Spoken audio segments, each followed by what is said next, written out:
Meanwhile, I just can't help but feeling like I feel like U.S. markets is everybody sitting around bidding around a French fry while somebody around the corner is handing out free Big Macs.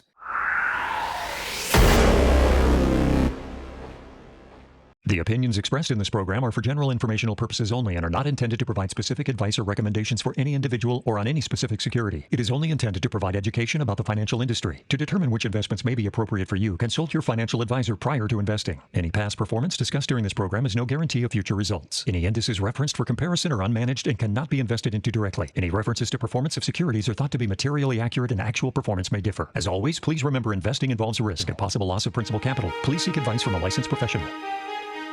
And we are back with another edition of the Daily Dots. And I'm joined, as always, by the brain trust himself, Mr. Chase Taylor. Just got the close. I mean, it's almost not even worth running it down. I mean, S&P was up 0.36, right? 0.32. We were close. It's like Q's up. We're going to run it down, even though you said it wasn't worth it. Yeah. Q's up 0.6. Small caps, literally after I said yesterday, they might be able to beat Q's because Nvidia earnings don't, up 0.13. Equal weight was actually down a tiny bit. Mag 7 up about 0.5%. ex-US stocks up about 0.4. Dollar down another 0.32. That continues to unravel. Oil up 0.2. Gold up another 0.8. With silver up about 2.6. Kind of 2 days in a row though that gold did pretty good, and then miners were pretty flat. Copper up about 3%. Front end was up 2 basis points. Long end down 3. And vol, of course, is continuing to melt. You are now down to 16.7 on front month. VIX futures down another 1 and change percent. I have a lot of thoughts just about that. Normally when you see a VIX that low, it usually signifies a really constructive market for investing. This is one where I go, that's nuts. When I look at the risks out there, the headline risks out there, that VIX to me is so emblematic of the overall issues I see specifically in the U.S. market. Meaning, it's not even the economic shocks that scare me. What shocks me is how ridiculously people are positioned in U.S. markets. That alone, the ridiculous leverage, the options, the positioning alone, that alone could create a mess.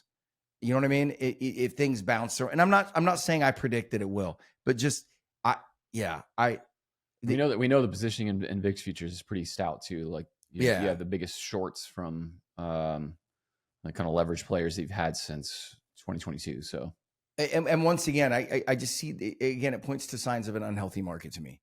Meaning, I mean, when you say you're going to cut rates into high and rising inflation, everyone just kind of has to be like, well, go through all the rule book. Yeah, and it's years of that, right? I mean, we're approaching decades of that now, and people are like, Zach, what are you talking? Well, what I mean by that is that just think of how distorted risk perceptions have gotten in this market. Now, people may agree with me, but I think this is a very logical statement. When you look around at the world today, and you look at opportunities that exist internationally, precious metals, all the stuff that we talk about, right? And you look at the valuation of that. And instead, you're using capital to short the VIX at 16. Like, that may pay off, but that is emblematic of one of the biggest problems in this market, which is just everybody is so confident in the trend that has been in place for so long, not giving up, that they're making bets that on the first surface of them are completely irrational.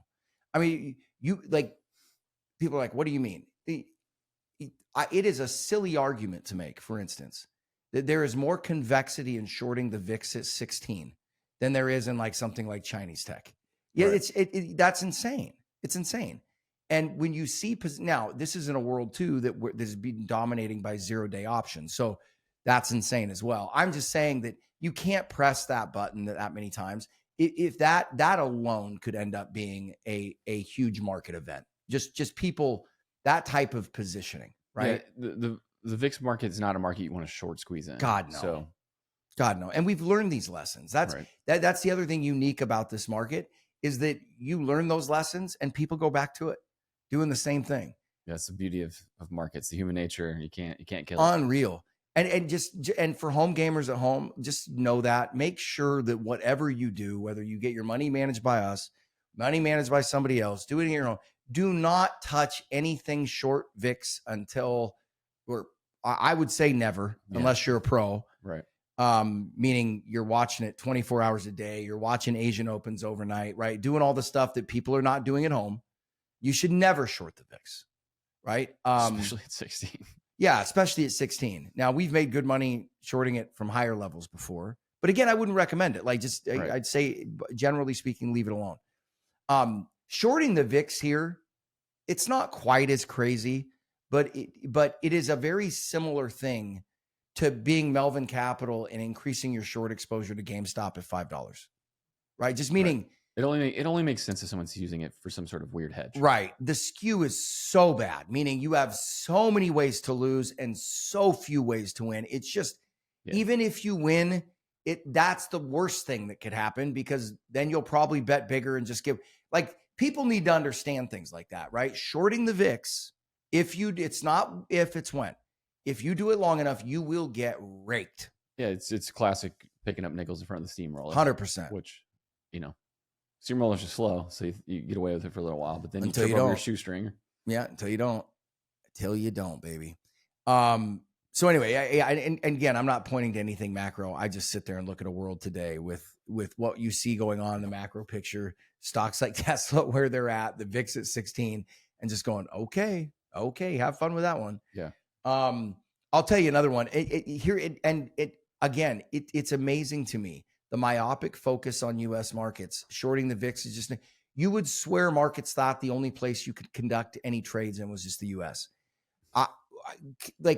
Now, I'm not telling anybody to go out and buy that, but just, by the way, another day, right? Qs are up, 0.6? Meanwhile, Chinese tech is up what on the day? 3.5? Right? Guys, perfect example. The other thing I would tell technical traders, go pull up a fund called CQQQ, which we own. Full disclosure, that is not a recommendation to buy it. We've got stops on it. We're managing the risk on this too. But go look at that chart. Go look at the valuations of the companies in that. Go look at the stimulus China's throwing out, and then turn around and tell me you'd rather dedicate capital to shorting the VIX at 16? That's just dumb. Or even just being long the S&P. Even being long the S&P. And even since Powell's speech, China has outperformed the U.S. just the same way they have been the last 2 years. And that's the thing, man. Everybody's like, oh, yeah, but look at all the money. I mean, go look at the opportunity cost, man. Go look at, every day that goes by when I see stuff like that, it's one of those things that, now, the outperformance helps, right? When you've got a plan or a framework and it's working, it makes it way easier to stick with a framework, right? But go look at all the international indexes, like you've been pointing out for months, right? They keep stretching their lead. Everybody's like, oh, well, it's a good bounce for U.S. stocks. Again, go look at the international indexes. Right. Then go look at, especially Eastern Europe and stuff. Southern Europe. And then go look at how discounted they still are to U.S. equities. And then go look at the earnings troughs they're coming out of, right? Like the other thing with these things, this isn't one of those tricks, right? Where, some of those cyclical companies, the last time you want to buy them is when they look really cheap, right? This isn't one of those deals, right? Like, for instance, when you see really low price to earnings multiples on energy stocks, that can be a bad sign. Right? Means the market's expecting earnings to drop, right?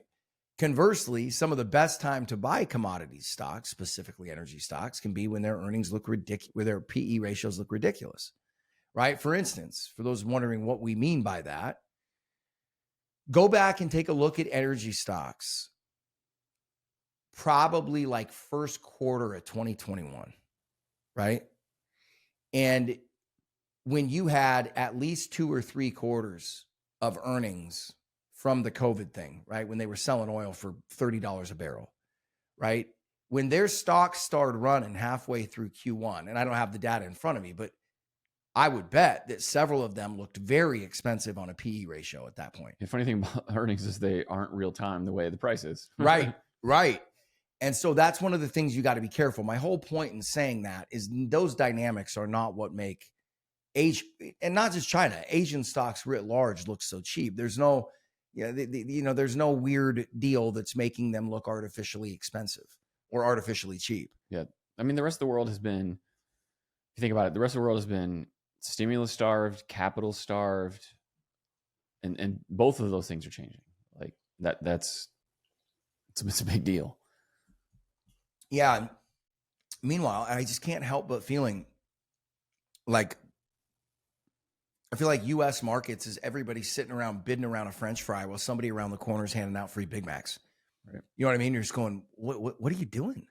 It's like I think it was a Putin quote from like around 2008 when he said, "I don't understand the American economy. You guys just sell each other your houses for more money." And sometimes it feels like that way with a lot of things. The paper gains, paper assets, shuffling. It's just. Yeah, there's some other things that concern me in this market too. Again, short term.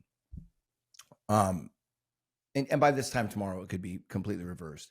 But a lot of the activity in crypto, Master, MSTR, Bitcoin recently, more concerned about it when it was south of 110. But the reason why I say that is in a lot of the work that we've looked at, a lot of the early signs for market pullbacks have kind of occurred in crypto first. Yeah, it's true. And crypto has not been echoing at all what we've seen in U.S. markets. And here's why that concerns me, guys. It concerns me because, and I will just tell you, and we've had noise, I'm just telling you from experience of doing this job for 17 years, that markets tend to just listlessly drift somewhat higher during summer months and just seemingly ignore everything. And all too often, I have seen the reality that I thought the markets pushed aside come back for no reason all of a sudden in the first 2 weeks of September, and everybody is now focused on reality again. Of course, not saying that's going to happen this time, but seasonality for September and October is notoriously bad. When I couple that with that kind of just seemingly mindless grind higher in U.S. equity prices, another interesting one, little side note, everybody's expecting a rate cut. Just got pretty strong growth numbers for the third quarter GDP. Second quarter relook. Oh, relook second quarter. So wait, but adjustment higher. But in the is that the tariff thing that we were talking about? That I don't know the second. Well, yeah, it's definitely flattered by the bounce back there, but like and if you strip out the tariff impacts and kind of look at what you can call core GDP, you're growing like 1.5, which is lower than we have been for sure. But like so much of the data, even some earnings stuff that I'm hearing, and I know like we talked about Cuppy being concerned on some of the earnings stuff, but you go listen to like some of the retail stuff, go listen to the dollar stores, obviously that can be bad too, but Dick's Sporting Goods, like a few, like they're beating, they're raising, they're picking up the guidance, Victoria's Secret, like there was a lot of retail stuff that's come out this week, pretty good. So it's telling you like, okay, like going back to the, everyone probably pulled in their horns on buying stuff because of the market drawdown in April. Like, sure, we had a rough patch kind of that April, May, June. There's so many signs that everything's picking back up. So I think you got to look at things through the eyes of the baby boomers, right? Right. How much, what's the IRA worth, right? Well, not just that, but remember the average baby boomer is being least impacted by inflation probably than any other demographic in the country, meaning it has not affected their housing costs at all, right? A lot of them own paid off cars, so they're not paying higher tariffs costs. You look at that. Right. And then in the meantime, you look, stock market's 9% higher on the year. There you go. They're in a better position. Which is why I think at some point in 26, the tariffs will start weighing on the economy more, and we will start having some problems. But that's where I expect the tariff income to turn into stimmies, right? And that's where it gets especially interesting. Yep. Another one that I can't, again, everybody, not investment advice, but just go look at Asian stocks, please. Go look around the world. I'm going to keep pounding on the table on that. I keep talking about, and in one of my Substacks, I've been writing about South Korea like crazy. I mean, dude, we got. I'm sorry, I didn't mean to cut you off. No, it's good. You look at a place like South Korea where you have 60% debt to GDP, very low valuations, very low compared to here. Like head scratched low. And now they got more stimulus than they've had in a long time. Well, and they're a regional reciprocal. They benefit from Chinese stimulus. I mean, that cup runneth 100%. over. That cup runneth over. Yeah. Right. And that's basically most of Asia. Like you don't get, especially Asia, Chinese consumption starting to pick up. And if the consumer starts to feel a little better and spend a little more, like everyone in Asia wins on that. Well, and that's the other thing that I haven't heard really people talk about. Not only is the valuation picture better, not only is the stimulus and the position where they're at so much better, and like I said, valuations have never been better on a comparable basis, but where they're at in the economy is better. A lot of these economies are not dealing with the constraints and the issues that the U.S. economy is going to have going forward. There's no fiscal dominance in Korea. Yeah, and I wish people everybody's so caught up in what's happening recently in markets. We've got really boring, really safe South American companies that are thrashing the Qs this year and over the last 12 months. Right. That where we're collecting 7 to 8% income off of them. Yeah. Right? These are not sexy tech plays. Why are they up so much? Because we bought them at 3.5 to 4 times earnings. You know what I mean? And they're good companies. Yep. And there are fat pitches out there. It's like I'm trying to think of an analogy. It's literally like you got people like lined up at a pitching machine, right? And somebody's offering like $1 million, whoever can hit it over the fence. And you can pick your own pitch setting. You can have it at 45 miles an hour, all up 98, and everybody's like, put it at 98. You're like, you don't get paid more if you hit it over with 98. They're like, yeah, but I know, but I like taking 98. You're like, yeah, but you could do 55. Just batting practice. You're guaranteed to, no, give me 98. Right? It was like the analogy. Everyone's choosing to fish in the dry pond, not the stocked pond. Yeah.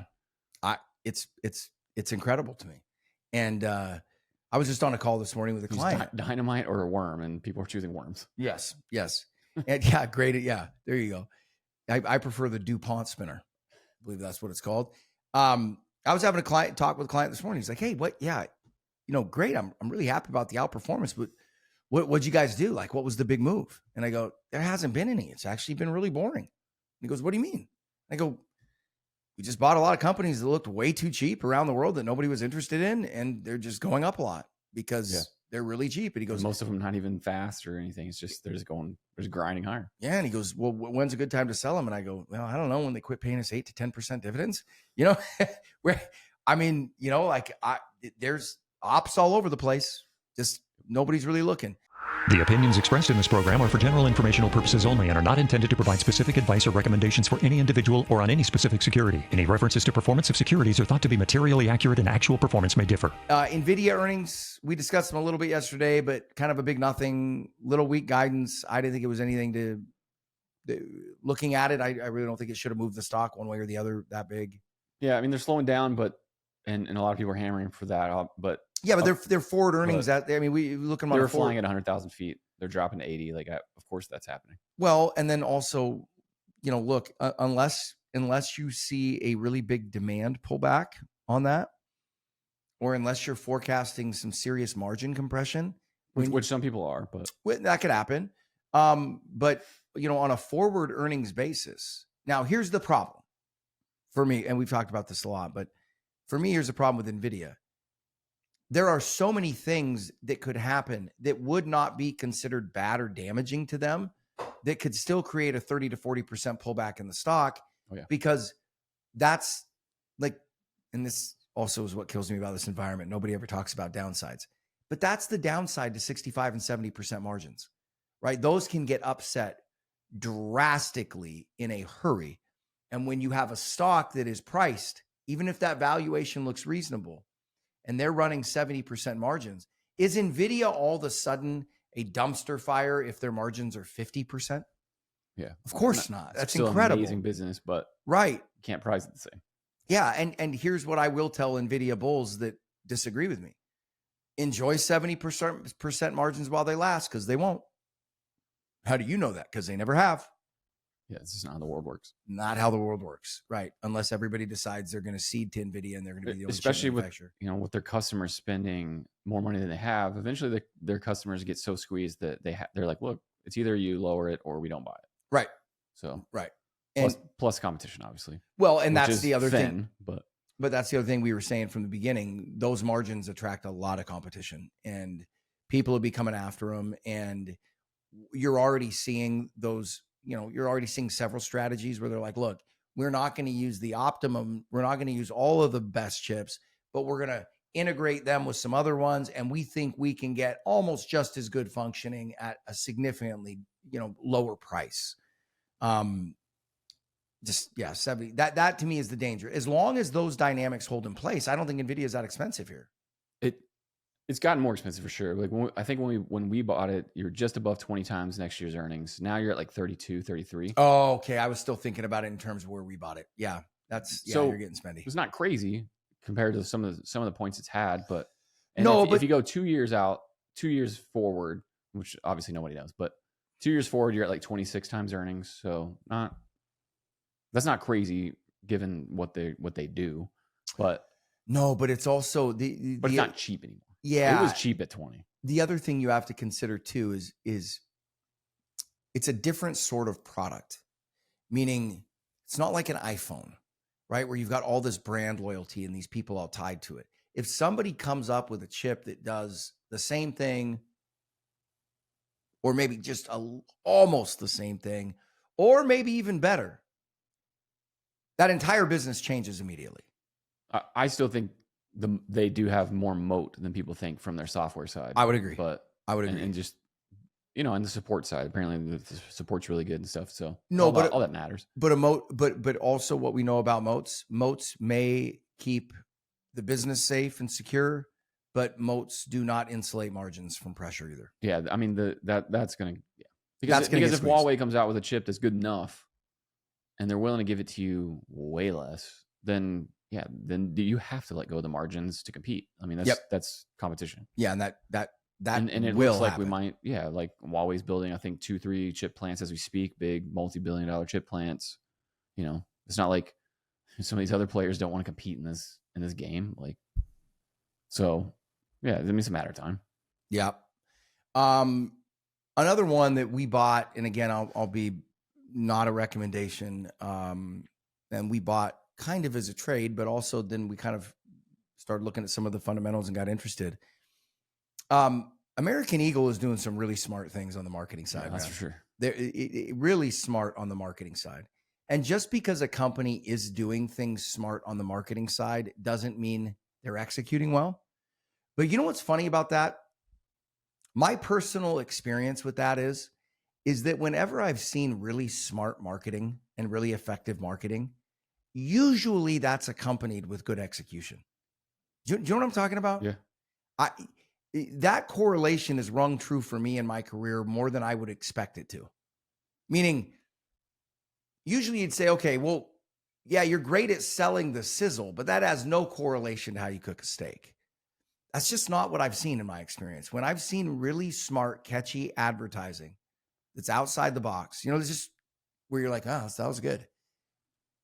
I've very rarely seen a company that didn't deliver on the execution. Right. It's like, in this case, the product better be good, right? Yep. So like these Travis Kelce workout clothes or whatever, like if they're good, a bunch of people are going to go buy them because Travis Kelce. Yep. So if they're good, then they'll come back and buy them again. Yep. So as long as you get the follow through and the product's good, then this does wonders for them. I mean, well, and then you go, then that's where the fundamental picture came in, because you sat there and looked at where they were priced, looked at their financials, and you're like, okay, these guys don't need a big bump from any of this stuff to have a serious material move higher in terms of, what's going on underneath the surface and the financials and the fundamental side of the business. We took some flack for that one, but so far it's working pretty well, and we're sitting on some. I haven't checked the card spending data and the location data and stuff for a couple weeks. I got to check it out because it was inflecting. So I want to see if it's still going strong. Yeah, somebody's got their finger on the pulse of marketing there. They've made some really sharp. I mean, Travis Kelce's a big deal, and you sort of, by extension, get the Taylor Swift right, shine, which is just, I mean, yeah. And people are like, oh, overexposed. They're not, man. I mean, you go look at their target audience. Travis Kelce's a really hard guy not to like. He really is. I mean, he's a Cleveland guy. How could you not like him? Well, I've got a few reasons. I mean, Cleveland for one.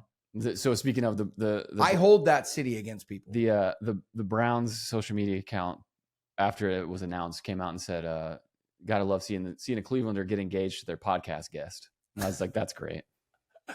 Oh yeah. She's got a few digits behind her name. She's not quite the typical podcast guest. He's gonna be like a stay-at-home dad now. Well, Anyway, it's probably his last year, so yeah. He's got to be getting close to done. Anything? What else you seeing?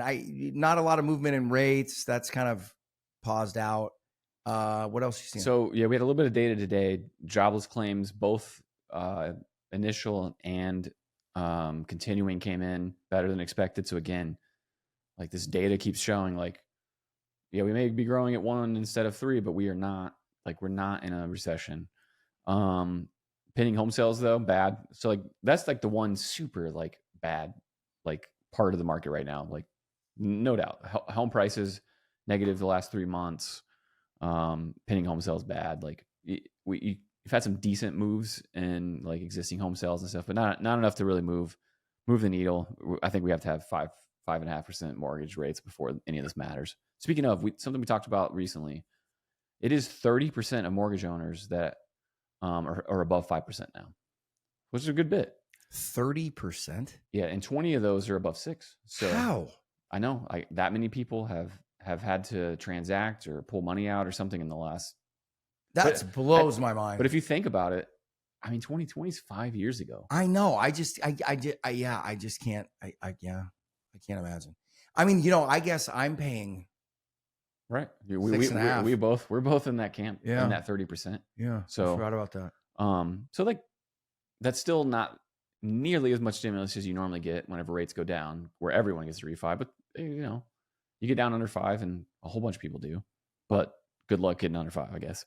And the other thing I was going to mention was the retail earnings, where like I kept noticing some of these companies pop up and decent. If you look at the retail ETF XRT, it's putting in new highs. Like, it's actually finally getting back to like its 2022 like top, because it just got obliterated into that dip in 2022.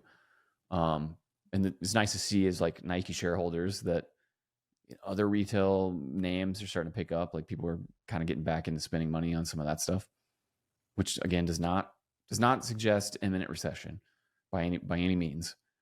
I'm still worried about that stuff because of the pricing with tariffs. But if you go on much longer, you got to really take a look at what the you may have to make a new definition for recession, because if you think about it, if you can, I mean, every reflexive cycle breaks at some point and becomes the inverse of itself. But you're looking at the United States right now, and you're sitting there going, if you can keep getting the market to move up by 10 to 12% a year, right, and government keeps expanding their spending at the current pace, it's almost impossible to have a legitimate recession. Yeah. You know what I mean? If those two conditions are met, you probably just can't. And you don't need a lot, 10 to 12% higher, government spending to continue on the current trajectory. And you start looking at it because again, the percentages are getting so out of control. When you've got the stock market at this valuation relative to, the underlying market cap, or that valuation versus sales, every 10% it goes up, it's becoming, right, like exponentially larger in comparison to the underlying economy. And so every 10% it goes up on a real basis is just so much more wealth, right? Like, and those dynamics, same thing on the government spending, right? The bigger it gets, the bigger it gets. And yep. It's amazing. It gives the illusion of how unbelievably strong our economy is. And I don't think it's anywhere near that strong. But when you calculate an economy via GDP the way that we do it, that number can just keep going up and to the right. If you just kind of if you think of it like as a ratio of paper wealth to like legitimate productive capacity, like that ratio for the US is so wildly stretched. Oof. That it is concerning. Or when you look at the net international investment position of the US, and it's just like, wow. Yeah. Like it's like a grand mirage we live in, and 99.9% of people view all of it as 100% real. Yeah. Not to be all super like doomer, like everything's going to go crash. If anything, it crashes up because, dollar value or whatever. But